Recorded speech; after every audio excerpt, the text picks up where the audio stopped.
C'était le programme phare de tous les amoureux et les curieux de la mer. Lundi 11 janvier, la famille de Georges Pernou a annoncé la disparition de l'animateur historique de Thalassa à l'âge de 73 ans. Siesti dans un hôpital de la région parisienne qu'il s'est éteint des suites d'une longue maladie, a précisé sa fille Fanny dans un communiqué. Et siesti dans un lieu très symbolique que se tiendront ses obsèques. En effet, France 3 rapporte que siesti en Dordogne, sa terre d'adoption, que Georges Pernou sera inhumé à la fin de la semaine. Une région que l'animateur de Thalassa connaissait bien, et ce parce qu'il y posait régulièrement son sac à dos, et avait l'habitude de séjourner dans sa maison familiale à Monestier, petit village de 400 habitants dont son épouse Monique est originaire.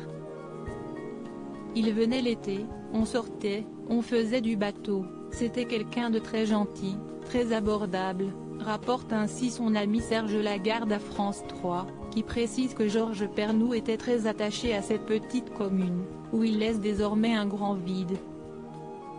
Les adieux de Georges Pernou à Thalassa. Créateur et présentateur historique de Thalassa, Georges Pernou avait quitté le programme en 2017 après 42 ans à tenir la barre.